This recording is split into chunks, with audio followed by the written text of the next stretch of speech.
Well, hello, good morning, good afternoon, good evening, wherever you're watching us from today. Really appreciate you joining me on this, the second episode of SmugMug Live. Really appreciate you joining me. Thank you to all those who joined me for the first episode a few days ago. And if you haven't seen that, you can watch that on our YouTube channel. Some amazing tips and tricks from the amazing Vanessa Joy, who joined us on Friday. Uh, just to make sure that you get notified about the videos and live streams that we're doing here on SmugMug Live, make sure you hit that subscribe button.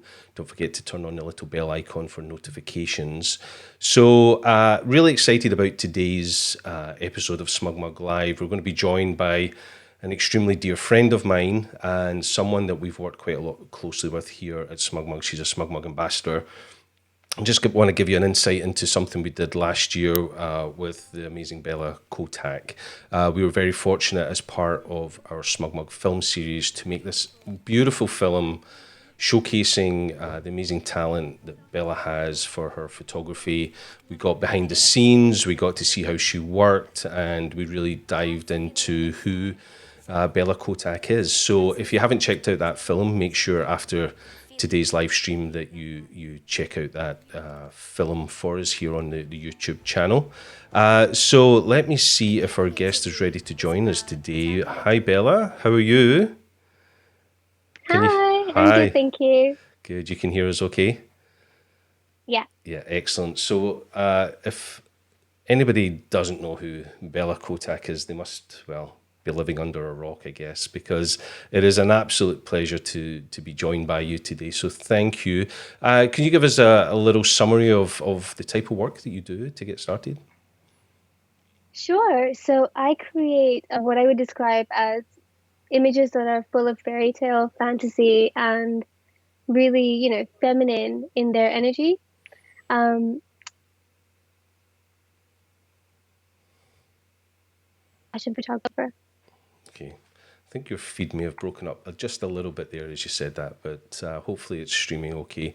The problem with the situation we're in with everybody staying at home is everybody's streaming at the moment, including ourselves. So sometimes the internets can be a little bit sluggish for us. So hopefully the feed stays stable today, and I'll keep you posted if things break up. So I mentioned there at the start of the show about the incredible SmugMug film we made with you last year. That was a real highlight of last year for me.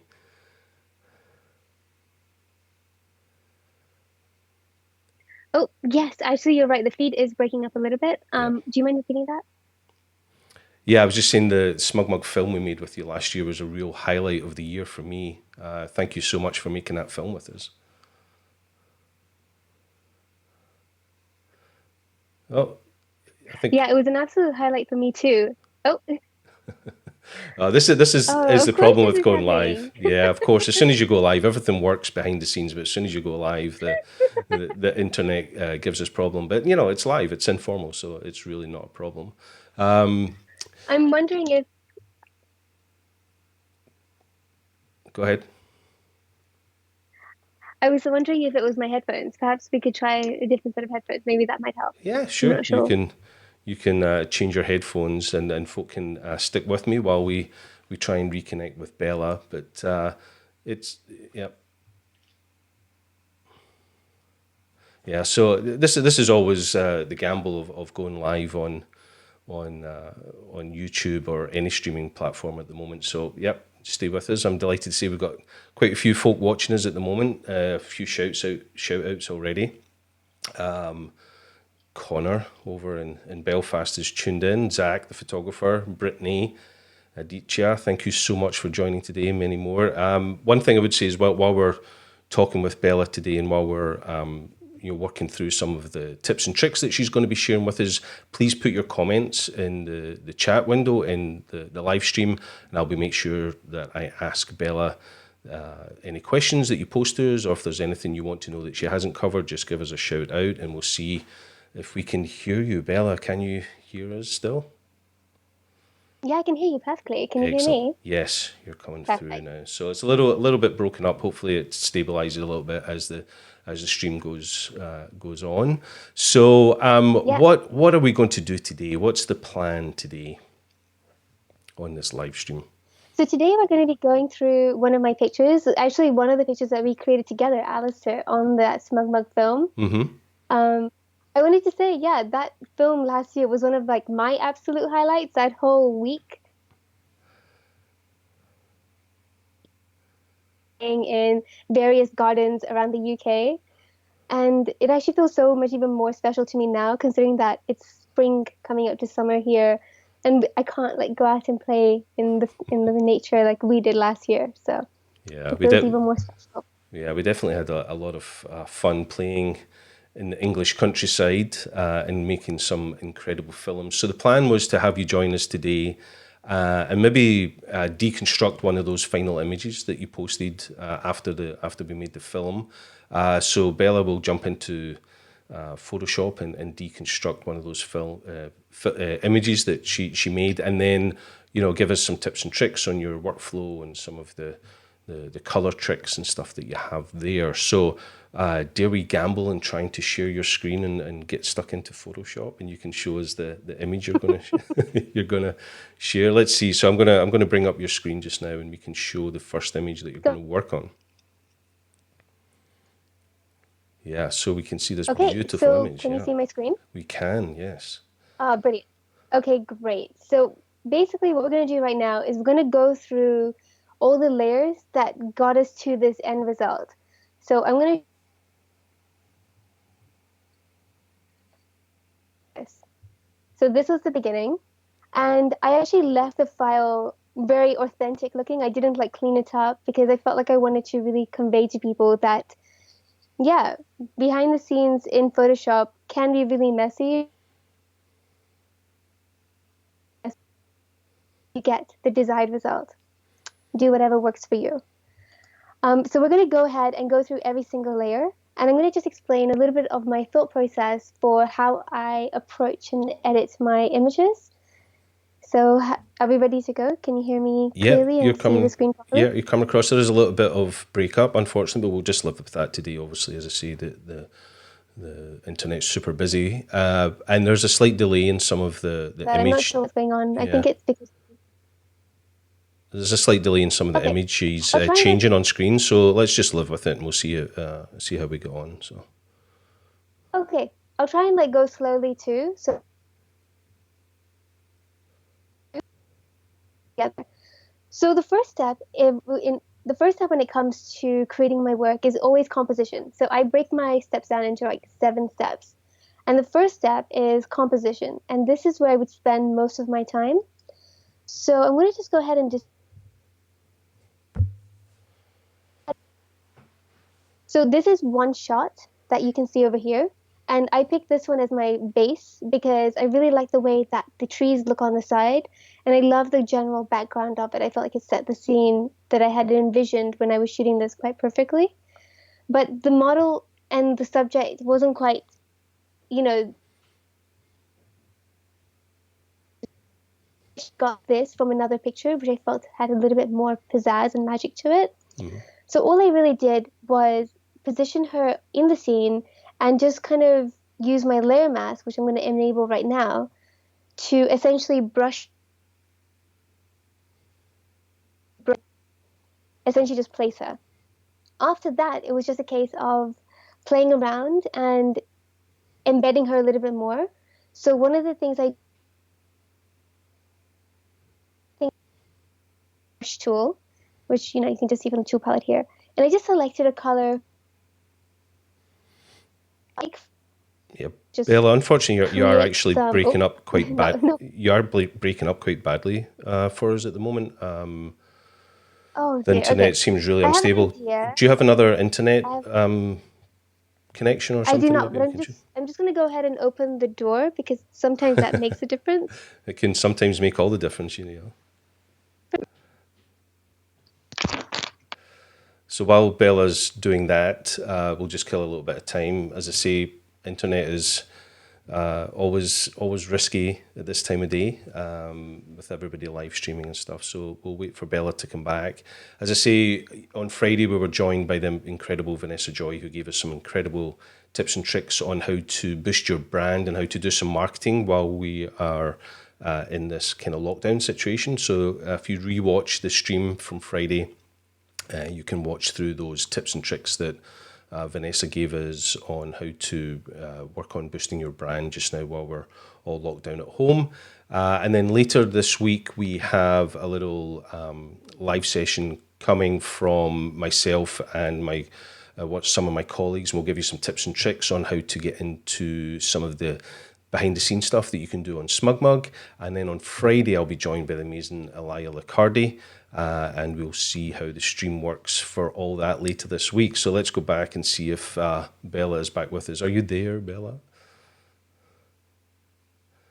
Yes, I'm here. Can you hear me better now? Yeah, you're still super delayed. So we'll struggle through and we'll fight through this and see if it continues to work. But this is the joys of live streaming at the moment. So let's see. We'll go back to your screen and we'll see if it continues to break up. I'll let you know. All right. Thank you very much. Thanks for persevering. Okay. Oh, I don't mind. I practiced so many times and it was absolutely fine. But of course. Okay. So as I mentioned, the first step, this general composition of an image looks, and this is usually case I kind of reached that. Use one other picture, so this is only a combination of two images put together. Oftentimes whenever I'm editing, it can go up to maybe 20 or 30 images put together. So this is a pretty easy one in comparison to, as I mentioned, I pretty much just used a brush tool to create the kind of smoke as we can already see that was already there existing. So I just brushed it just to make it seem a little bit more real. And then I go to step 2 of my editing process, and that is cleaning the scene.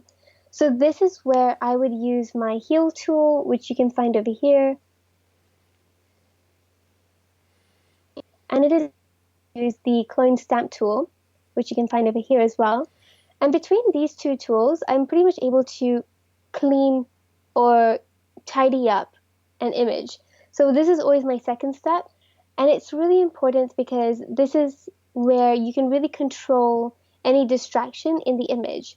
So as you can see over here, the trees needed to be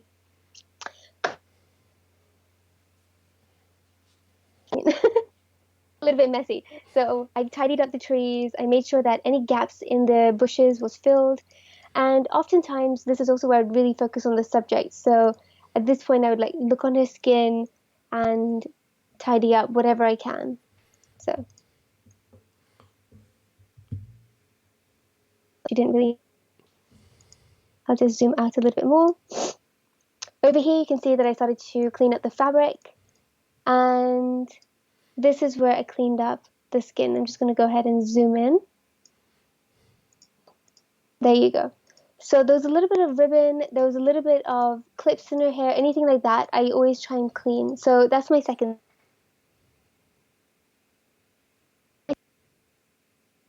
Okay, so once I'm happy with that, I will add a little bit more here and there. So I noticed that the foreground seemed a little bit empty, which I felt was quite sad because the flowers are happening over here.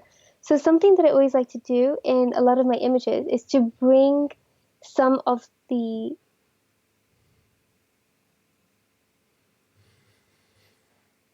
So if you're shooting in a particularly big landscape, it's really important to have your subject engaging with the nature or surroundings that they're in. So I decided to bring some flowers. It was just Gaussian blur, which you can find just over here, filter, blur, Gaussian blur, just to give it that kind of, natural blurred effect as if they were already there. So once I'm happy with that, this is where I would dodge and burn. Now, dodging and burning for me is very similar to my whole process, actually. I try and do everything as non-destructive as possible. So whenever I'm dodging and burning,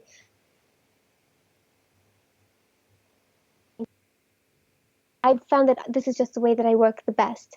So as you can see over here, for anybody not familiar with dodging and burning, it's pretty much just you layer stack two curves, one called dodge, where the middle pointer is raised so that the image is overexposed. And then the second layer has the image under, where you're putting in the light and shadow. And how I think about dodging and burning is so that I'm able to balance out the way the light plays across an image. So a lot of people always focus on the subject during this process, but something that I would always recommend is take a step back and look at the overall image and indoors or on a setting, then just look back and see exactly what the light is hitting. Oops, so I'm going to go ahead and just turn this off and on. So as you can see, I dodged the dress a little bit. It is quite messy, so I'm not like the best at dodging and burning. So please don't judge me at this point. If Pratik was watching, we don't tell him. Sorry, Bella, I made we are the still smoke bit around him a little bit. we are still struggling to hear you. Unfortunately, a little bit. It is getting quite choppy as you talk. Unfortunately, Okay. I wonder if we could find a way to improve your connection somehow. So apologies, folks. It is, as I say, just unfortunately that the I've already connection's opened all the doors and. not that great at the moment. But we'll persevere and see if hopefully it stabilises a little bit as we progress. Okay. I'm really sorry. I don't know what else to do. Unfortunately, we only have the one router. Okay. That's okay. We'll persevere. Okay, great.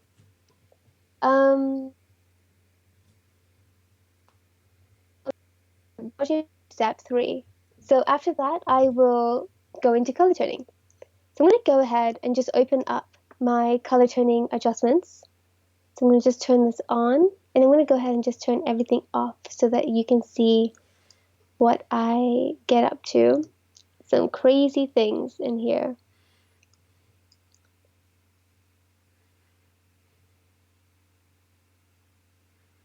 Because I can't hear myself. Is it slightly better if I talk slower?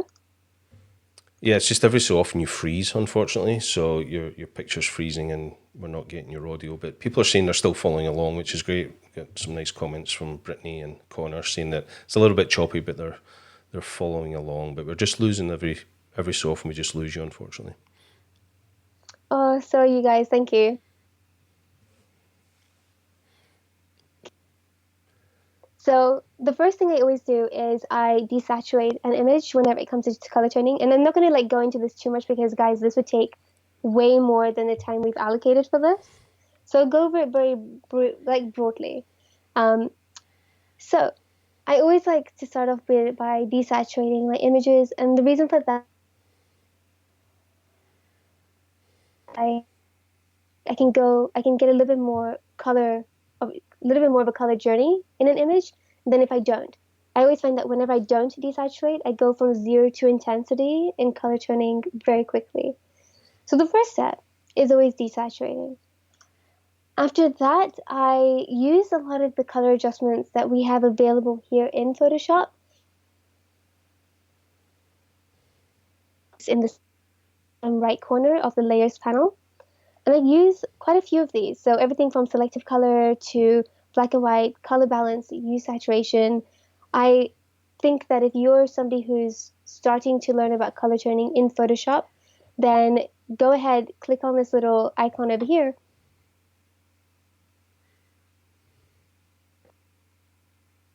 Available right here. And if you want to learn more about them, then I actually have a color course available on my website. So if you ever want to learn more about color toning and just want to be led through it a little bit more easily, then go there because I go way more in depth over there. So over here, I'm starting off with just using my color adjustments, and that in my head, this image was a very cool blue palette.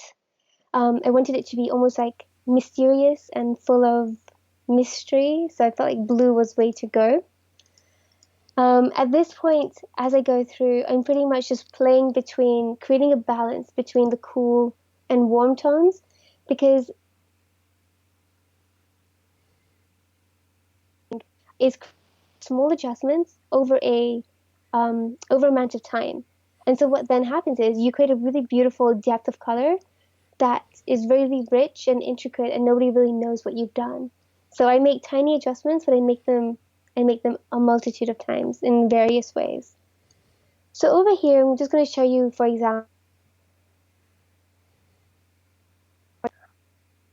um, at this point, just lifting the shadows, particularly the reds, and there's a little bit of interest happening with the greens as well.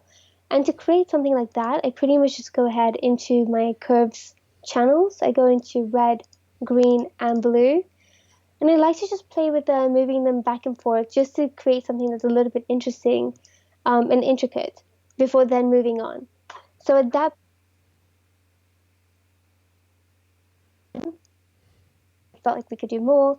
So at this point over here with my gradient maps, I decided to play with the highlights.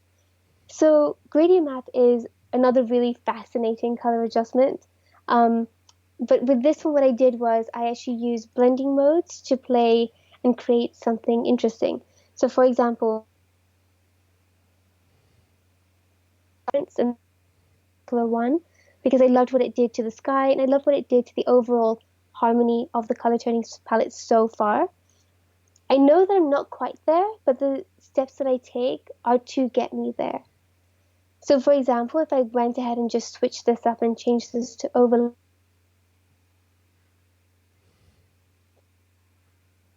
and if I move this to multiply, well, it looks quite similar, but let's do normal. Yeah, see, so that's very different too.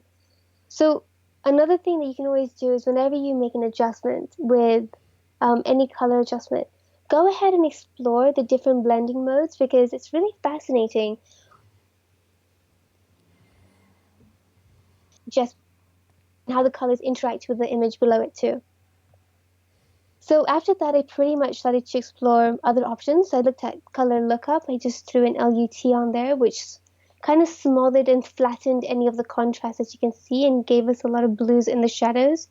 I felt like we were finally getting somewhere nice. I love the way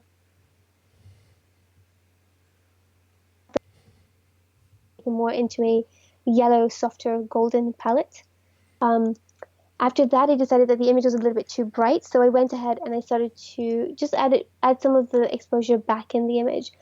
But I didn't use the RGB. I would go ahead into my red, green, and blue again and slightly lifted these up. So all this does is, again, it just gives you the same effect, but with a little bit more of a nuance, because you're doing it in the channels directly rather than affecting the image on a global scale. Alistair, how's it sounding so far? Yeah, we're doing okay. It is a little bit choppy and just freezing from time to time, but people are saying they're managing to follow along, and we'll persevere with internet and see how we're going. I think the internet down in So Oxford far? is just struggling a little bit tonight, so apologies everybody.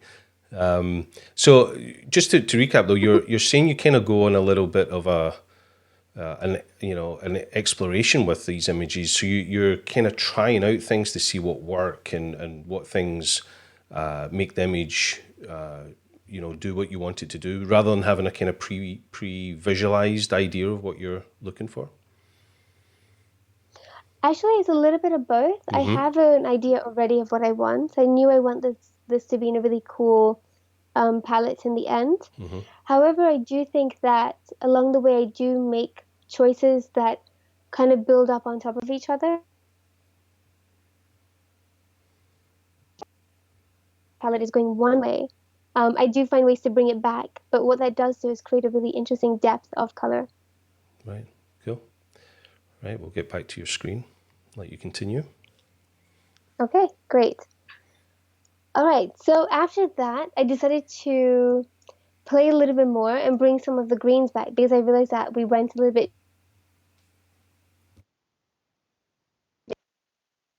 really fun. I don't normally show this to a lot of people, but I'll go ahead and show you guys.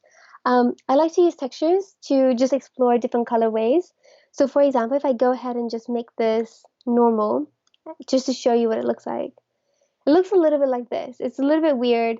And all this is me going outside with the camera and setting it to a really like blurred, colors as they bleed into each other. And then I like to sometimes bring these into Photoshop to just throw them on an image and just see what's possible. So over here, I just did that, and I set it to overlay and drop this down to 30%.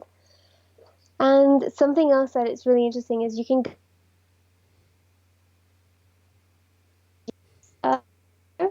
so if you move this around, you can get a really quick idea of how the colors can be shifted in an image.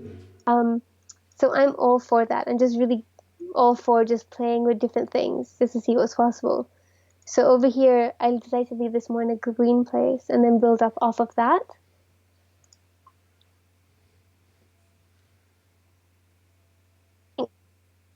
I play with levels as well. In levels, I actually go ahead and use this particular adjustment for pretty much just brightening and contrast.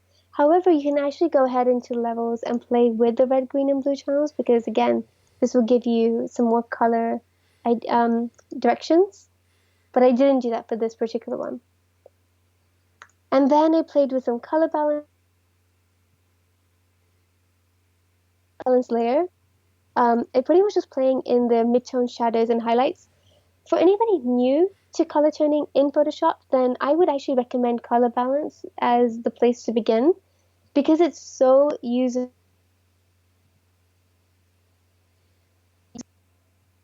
right, and it's just over there, color balance. And all you do in color balance is you just push the sliders back and forth and you play ahead in the mid-tone shadows and highlights and create just from this one adjustment. So for anybody who's a little bit nervous and starting out, then I would recommend just, start off with one adjustment layer and then build up your knowledge from there. And a great place to start is color balance. After that, I decided to add a little bit of light at the top, and I always do this for images that I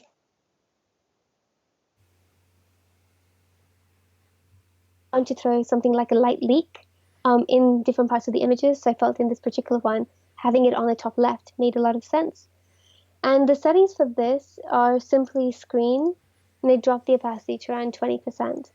And to see what it looks like when it's not on screen, it looks, oh gosh, I'll go ahead and turn this off. It looks like this. It's just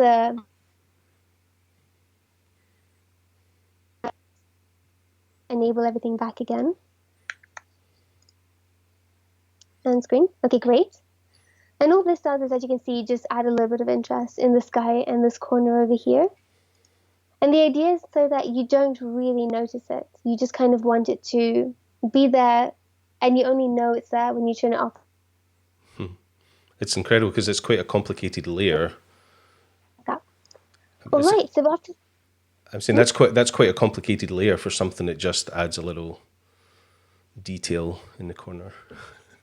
I know, isn't it crazy? But I notice it whenever I put it on. But the idea is that everything should be really subtle and that only you really know what you've done.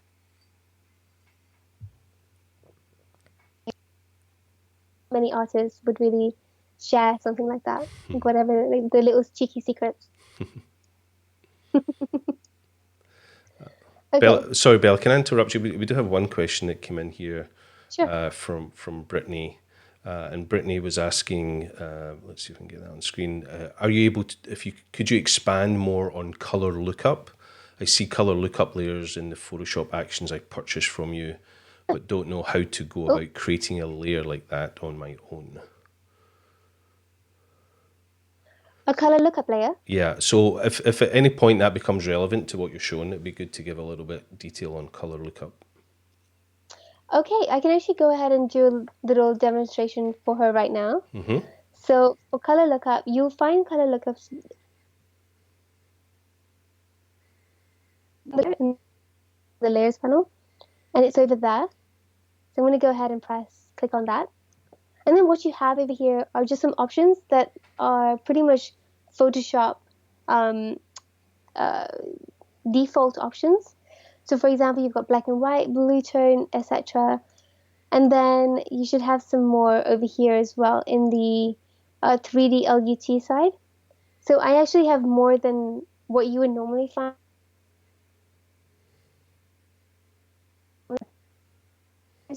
for video editing, and they happen to work on here too. But they're really great. For example, Moonlight is a particular favorite. If I go ahead and click on that, Moonlight is kind of designed as a way to turn any daytime picture into a nighttime picture. So you can go ahead and just change the opacity.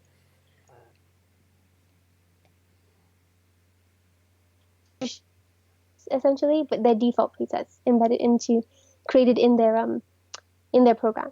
So I would always go ahead and play with them and then change the opacity, because usually that's where a lot of the intensity of that adjustment layer is. So control the opacity. For example, this can go to 20%. And then over here, overlay, explore your different blend modes. It's just interesting what's possible when you do that. So for example, multiply, that actually looks really nice. So I'll just turn this off and on, and you can see what that did. So if you want, just go ahead and play in color lookup. It's quite a funny little thing. Nobody ever really knows it's there, but there's some really interesting LUT presets in there. That's excellent. A few folk have just said, Emily Gong has just said, that's so insightful. Thank you both. And Yinzi said, this is so useful. So obviously that came across well. So thank you. And Brittany, I hope that answers the question you had about lookup, color lookup table or layer. Okay, we'll let you continue. Okay. Bella, thanks for answering that. No problem. Yeah, keep your questions coming. I actually really like it because it keeps this whole thing really fun and engaging. All right, so I'm going to go ahead and just continue what I was doing. So over here, I'm using another color adjustment. This is just a color fill adjustment, and all this is a solid color adjustment layer. So you just want to click on that, and all I did was make it a warm color. This layer, all it does is slightly warm up the image. I don't know if you can see it, so I'll just zoom in a little bit to show you. Turning this off and on. So it's very, very slight. After that, I decided to add a little bit of a vignette because I felt that my attention was being drawn to the outside of the image rather than the inside. So this is something I always do. I always make sure that there's a vignette of some sort on my images, just because I like to be able to control where the viewer's eye goes to, and that's often in the brightest part of the image, and that's often in the middle, the center of the frame. And then it's pretty much just playing with more adjustment layers. I use another color lookup here and a selective color adjustment there. And then I go to frequency separation. So this is something that I only throw out, like do now and then. So I'm going to show you what it did essentially. I can't go too much into frequency separation because that's a whole other conversation. But I do know that it's a tool set that I actually really find easy to use, and I quite like the effect it gives. So I'm just going to go ahead and zoom in to show you what it does. So if I turn this off and on, you can see over here that the skin is a little bit blotchy. So I pretty much just use frequency separation to just even out and smooth out some of the skin tones while still keeping the integrity of her skin texture and the skin color. So all frequency separation does is that it just splits up the image into color and light and texture, and then in between there you brush sourcing from the colors below. And so you can still, just for somebody like me who might not be the absolute best at dodging and burning, I use frequency separation to kind of get my way around that. But if you're talking to somebody like Pratik, he would be like, oh, what are you doing? You should dodge and burn it. That guy knows nothing. We don't listen to him. Except listen to him next Tuesday, because he's joining us for a live stream next Tuesday. But for now, we'll ignore him. But at the end of the day, I always say that it doesn't matter what you use as long as it gives you the results that you want. So I know there's like loads of plugins available, and some people might have their own opinions on them. However, if it gives you the result that you're looking for, use it. Don't even worry about it. Don't even think twice about using it. So this particular layer over here is I'm going to go ahead and disable it so you can see exactly what it is. I'm going to change this to normal and push this to 100%. So this is just a sky layer. It's just a bunch of clouds. It's a stock image. And I decided to go ahead and just use it. And I changed the blending mode to multiply and the opacity to 60%. And I decided to do that because I felt that the sky above her was a little bit too plain and it wasn't really adding to the story that I wanted this image to tell. And this usually should have been done in the composition part of it, but I felt that at this point it worked fine too over here, and it was an afterthought, but one that I feel feeds the whole image. I used a layer mask to just place it exactly where I wanted it to be. And now the sky looks, gray and gloomy and ominous, and I felt like, yeah, now I was feeling exactly this kind of, I was feeding every element in this picture so that to feed the storytelling aspect of this overall photo. So once that was done, I went ahead and pretty much just started playing with my contrast. I used levels for that, as I mentioned before, and just tidying things up. So I felt that the sky was a little bit too blue. Again, my eye kept going back to it. So whenever you're color turning, I would always recommend that you step away from the computer and then come back. And by doing that, what happens is that you actually refresh your eyes. Um, I don't know anybody who can like color tone in one go. I actually really admire people who can do that because I certainly can't. I actually always find that I need to get up, walk away, look out the window, just refresh my eyes, come back, and then see what's happening. And so in this case, when I did that, I noticed that the sky in particular was really blue. And so that's when I decided to just use a color layer. This is just a simple blank layer set on color mode. Opacity is at 40%. And I just brushed gray on the sky to calm it down a bit. All right, so once that was done, I decided to just do some liquefying. So I made her dress a little bit bigger, and I made her neck a little bit more taller by pushing her shoulders down a little bit.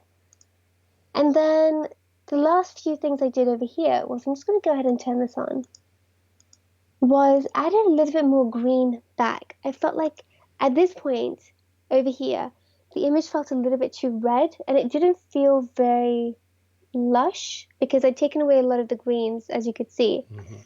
So I decided to go ahead and just bring some of that back, and I used some more of my color adjustments over here. So I used color balance, selective color, curves, and channel mixer. So they're all different things and they all work on the image in particular ways. And altogether, the idea, it started to solidify a little bit more. I suddenly started to feel like I was in a lush garden. I could see the greens. I could see some of the blues in the background. It felt like it had just rained and it had that kind of glisten to it because of the contrast that our levels layer gave us. And then I just played with that a little bit more, just, using levels again and a couple of other adjustments and warming it up a little bit more. And then this was it. This was our final image. So I'm going to go ahead and just show you what the before looked like. Yeah, let's see the before and after in all its glory. So this was the before. Oh, hang on a second. That's not quite right. This was the before. And then we're a little bit lagged. Hang on until the screen catches up with us all. Okay. There we go. So that's the day I remember when we were together filming. That's how I remember seeing the image, and then it's amazing to see what you do with it. Yeah, I'm really happy with how it turned out because that's the image I saw. So on that day, it was actually pretty sunny. But by the time we got around to shooting this particular image, the sun had gone behind some clouds.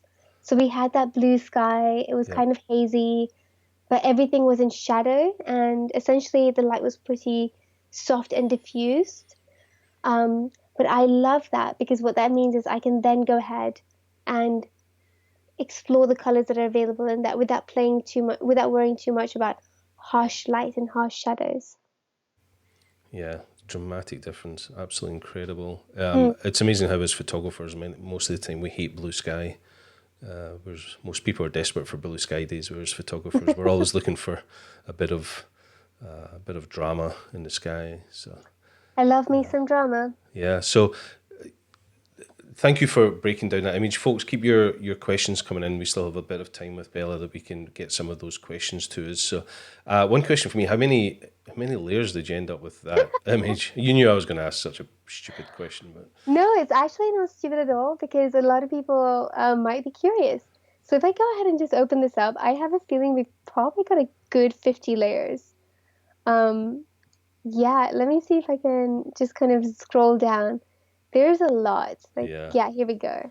Yeah, definitely more than 50, I reckon. And is that Um, is that fairly typical? yeah, yeah, it would be. Um, Depending on the complexity of an image. So, for example, some pictures they have more of a composite nature to them, and then that means maybe I don't need to go so far in color toning. But it really depends. Oftentimes, it definitely is between 30 to 50 layers per image. It takes some time. Indeed. So thank you for that. Yeah, folks, don't hesitate with your questions. It's nice to see so many of you joining us today. The other thing we mentioned that you would talk about is maybe some of your workflow and some of your coloring techniques as well. Yes. So if you want to jump into that, I'm sure a lot of folk are excited to see some of the coloring and toning techniques that you have. Okay, so I'm going to show you my color toning actions just because I do get a lot of questions about color toning, as you can imagine. And we created these actions so that it was really easy for people to color tone. So I'm going to go ahead and just take off some of these layers. Can you see my screen? Yeah, we can see your layers working Perfect. away. Great. So I'm just going to go ahead and just group some of these things and turn them off so that it's all very tidy. And there we go. Yeah. Just before you get started in that, there's a question come in from Catherine Pina. Thank you, Catherine. She says, hello, Bella. Do you use Adobe Color Wheel to determine some of your color grading decisions? No, I don't. I used to before. No, I wouldn't say I use Adobe Color Wheel, but I would use the color website, like the website that they have that showed how different color palettes look with each other. But I don't anymore, and the reason for that is just because I realized that I, over time, started to just have a personal preference for some of the color directions and colors that I wanted to just use. So I just kind of do that now. I just pretty much go by eye, and that's only been nurtured because of the amount of editing I do. So I no longer, use anything assisted. I just kind of, go for it. Thanks for your question, Catherine. Yeah. So we'll let you So, dive into some of your actions. And while you're doing that, there is another question coming from Yinzi. mm, And Yinzi says, which action is your favorite? So maybe as you're going through some of these, you can sure. let us know if you have a favorite. It's hard to pick a favorite, but Yinzi, you're so cute. Okay, so let's have a Thanks, Yinzi. look. That's a great question. Okay, so my color tuning actions, you can find them on my website. We actually have a separate platform just for them. So it's called the Color Lab. The color is spelled the US version. So COLOR, yeah. So the Color Lab. And over there, you'll find color toning actions that are just for Photoshop. So I'm going to show you a few of them. I actually have them over here. I have them in my actions palette. And how I usually always have my actions palette is so that it's in a button form. So for anybody who doesn't know how to do that, go ahead and just go to button mode over here. You just want to click on this little icon on the top right, and it should just say button mode. So some people have it like this. And when you see it like this, you can just see the collections that I have. We have the romantic collection, the artisan collection, and most of the actions in the store are by me, but then I also collaborate with other artists. So we've got Kate Woodman's collection and Lillian's, and go ahead, check it out. It's really fun. Now, the reason I have it on button mode is because, and the reason why I even created these in the first place for people is because they quickly get crafted colors onto people's images in literally one click. So I use them for myself. I use them whenever I'm doing client work and whenever I don't have that much time to sit there for 1 hour crafting color. So I would just use it for maybe 5 minutes. Boom, I've managed to color turn an image and I get to move on. So I'm going to go ahead and just click on a few. I'm just going to move your picture over a little bit, just so people can see you and all the buttons Okay, and things. yeah, Dragging you about on the screen, Belle. I do apologise. drag away. Okay, so I'm going to go ahead and just click on a couple. I'm going to go ahead and click on Wolf in the Woods. So this is from our Lillian Lear collection, the fairy tale collection. I'm going to go ahead and just say stop. And just like that, turning this off and on, you can see what this one action has done on this image. Now, if you want to go ahead and learn to use it, to utilize it even more properly, you just want to go ahead and just pull this out because we actually have instructions on what to do. So for example, over here, the instructions are to brush white on the subject and body. So I'll just go ahead and just quickly do that, making sure that I've got white selected. I'm just going ahead and just brushing it.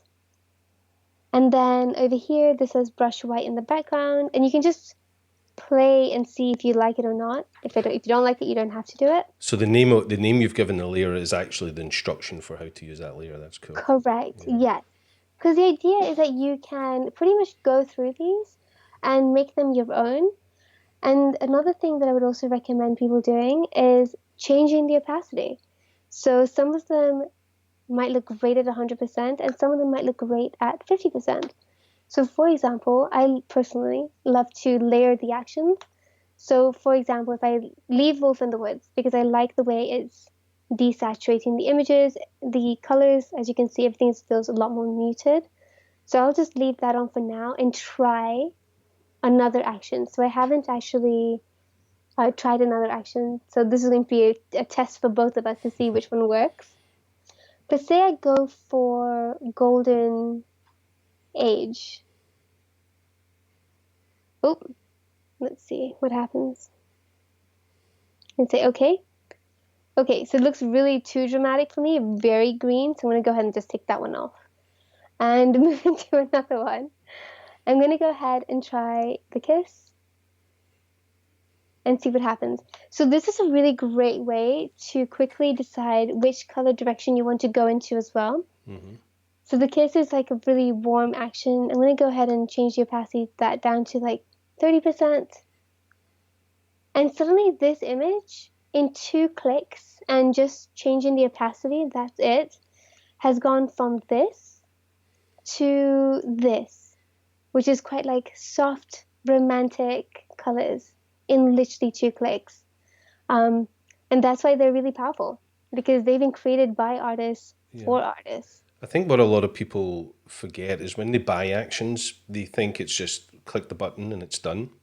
Yeah. And then a lot of time, it is just really a starting point to build up that layer structure, and then it still needs, a fair bit of work to adjust those and follow the instructions that you put very cleverly in the title of the layers. And don't just think it's a one click fix all, because every image that even you're showing that,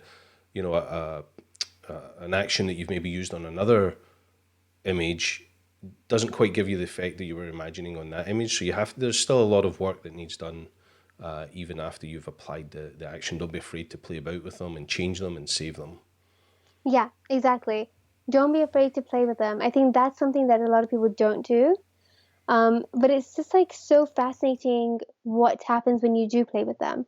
Especially when you want to go ahead, for example, if I just turn this on, if you go ahead and just click on each of the layers, they're a great way to just learn about how to utilize those color adjustments.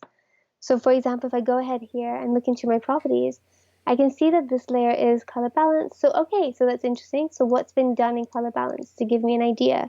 And I can see what other adjustment layers have been used and how they've been used. And all of these things just feed into how you would then further craft your own colors.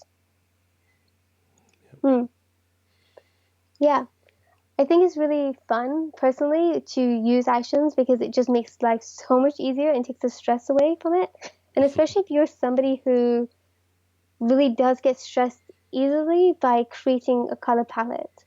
I created these for myself, and so I felt like if they were good enough for me, and I'm very, very picky with how I yeah, how I work, then yeah, we've had nothing but good things from other people, and it's been amazing. It's been amazing to see how other people have then taken these colors and made them their own. So I think as an artist, it's just like such a gift when you can give as well. Cool. Mm. Yinzi replied to us saying that her favourite is Moonstone action. So Ah, she's let's see what wonderful. Moonstone looks Let's like. try that one. Thanks for the suggestion, Yinzi. Yeah, Yunzi's great. Yunzi's actually a model who's just started doing photography. She's been taking self-portraits. And it's been wonderful to see what she's been creating. She's actually been sharing her portraits with us in the Color Lab community that we have over on Facebook. And Wonderful. she's been sharing it in my Facebook group as well. Okay, so Moonstone is here somewhere. I have to find it because there's quite a Just lot. bottom right at the moment. Oh, And then that was a different one. That was a Moonstruck. oh Moonstruck, But sorry. I'll go ahead and click on it. Oh, I found it. Okay, so this was Moonstruck, which is really pretty, but I found Moonstone. I'm going to go ahead and just turn this off so we can see what that looks like. Yeah, so that's Moonstone. I'll drop the opacity of that down to 60 and then couple it with a warmer color palette, like that. Moonstone works really nicely with quite a few things because all it does is just cool the image down. So if you've gone into a warmer place, throw that on and it'll cool it down, as you can see. Yeah, Wonderful. yeah, brilliant. Thanks for that, Yancy. That was really fun. Yeah, thanks, Yinzi. Let's see, Catherine Pina has come back with another question. She says, I'm looking into purchasing my first colour grading action from the Colour Lab Mm-hmm. and love golden tones of yellow, oranges, and reds. What would you recommend for a colour toning action? Ooh, yellow, oranges, and reds. Then go ahead and check out the fairy tale one because the fairy tale collection by Lillian, because that one has a really great yellow one called Golden Age. And then the cinematic collection by Kate Woodman has another great one as well, um, called Golden Harvest. And Celestial Light, I think, comes with the cinematic collection too. So this is what Golden Harvest looks like. This lovely palette over here. I'll turn this off and on. So yeah, both Lillian's and Kate's have warm tones in them as well as cool tones. So we try and like put both cool and warm tones so that when people are using the collection, they have everything covered.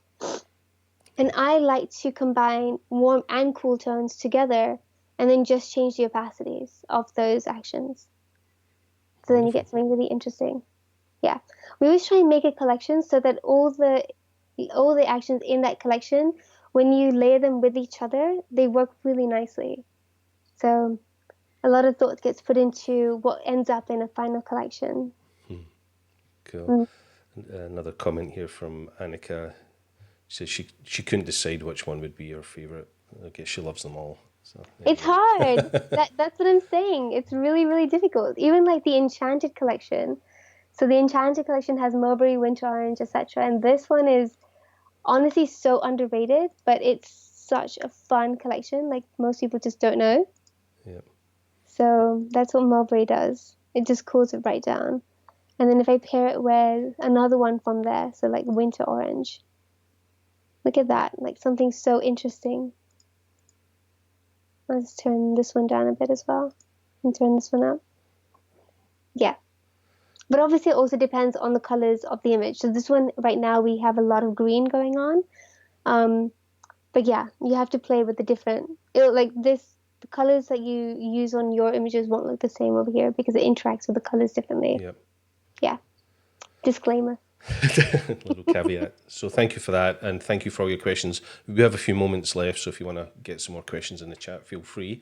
We're so fortunate that we managed to create that image and the various other images for our film that we made with you last year. It would be a very different story for at the moment if we were trying to do this work as we find ourselves all in this kind of lockdown phase. But while you have been stuck at home, Mm. what have you been doing to keep yourself creative? I know you've been very fortunate that Pratik's actually here in the UK at the moment as well. So both you and Pratik are together, which is awesome. But what have you been doing creatively while stuck at home? So I've been doing a couple of things. The first thing is I've actually started to take self-portraits again. Um, Wow. Yeah, I stopped taking them for a really long time because they're really hard. Taking a self-portrait is really not so easy, so I respect everybody who does. And when you're right now in a certain situation where you can't go shooting models and having those kinds of shoots, I've decided to turn the camera on myself and just see how I've grown since I first started doing self portraits, which was right at the beginning of my journey. Which, by the way, I Which used to was on share on, Flickr, right? yeah, I used to Yeah, share it on Flickr. That's where I like started, yeah. um, which is really cool actually. So it's kind of like we've come around full circle. Yeah, because obviously you're now sharing all this new work on Flickr as well, and Yeah, keeping it up to date. But it was interesting, obviously, when SmugMug acquired Flickr, we were already working together with you at SmugMug, and then we revisited this whole Flickr platform, and it was amazing to see all that self portrait you did right at the start of your career. yeah. It's incredible. So you're back doing self portraits. Back to it. I've done three so far, so I'm going to be sharing the second one actually very soon. I was just editing earlier today.